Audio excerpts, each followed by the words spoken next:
దాని మీద కానీ మీరేం చేసిండ్రు? మేము ఈ 26వ తారీఖు నాడు 2 BHK కూడా ఇవ్వాలనుకున్నాం.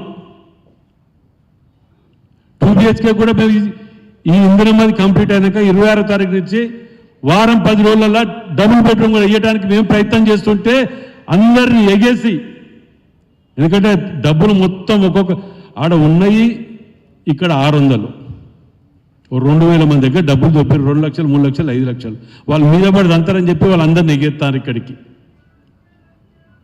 ఇలా చూడండి, మాస్టర్ ప్లాన్లో కూడా ఒక్కొక్క మాస్టర్ ప్లాన్ వెంబడి మాజీ ఎమ్మెల్యేల ల్యాండ్లు ఎన్ని ఉన్నాయి.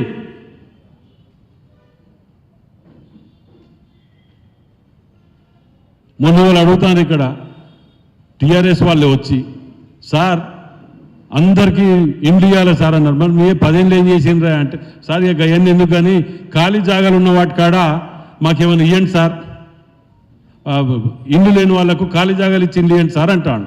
ఇంకా ఖాళీ జాగాలు కూడా మీరు ఇచ్చారా నాయన మీరు అని చెప్పిన, అది కూడా అడిగిన. ఇంకేడ మిగిలినాయి ఖాళీ జాగాలు మీకు?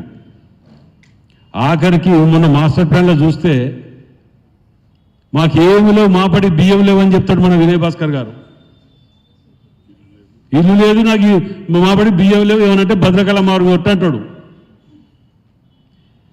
మాస్టర్ ప్లాన్లో చూడండి వాళ్ళ కుటుంబాల పేరు మీద ఎన్ని ఎకరాలు ఉన్నాయో పైడిపల్లి దగ్గర. ఇది వాస్తవాలు కాదా? అంటే ప్రజల విలువ నిద్రపోయిననుకుంటారా? ఇన్ని అరాచకాలు, ఇన్ని కేసుల గురించి మాట్లాడతాడు. వీళ్ళట నిర్బంధం ఇచ్చేస్తున్నామట. పిచ్చోడ మేము నిర్బంధం చేస్తే మీరు 9 బ్రిడ్జ్ దాకా ఎందుకు పోదురు, మేము నిర్బంధం చేస్తే బయట ఎందుకు తిరుగుదురు? మీతుడిగా కేటీఆర్ వస్తాడంటేనే 24 గంటల ముందు అరెస్ట్ చేసి ఇళ్ళలో నిర్బంధం పెట్టి మడికొండ దాంట్లో తీసుకుపోయి పెట్టేది మమ్మల్ని అందరినీ పీటీసీలా.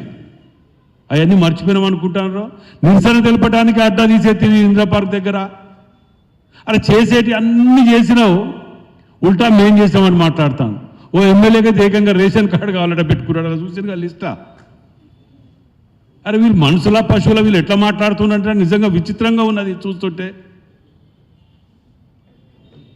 ఎంతసేపు ఇప్పుడు మేము ఇది చాలా పెద్ద ప్రతిష్టాత్మకంగా తీసుకొని ప్రతి అర్హులైన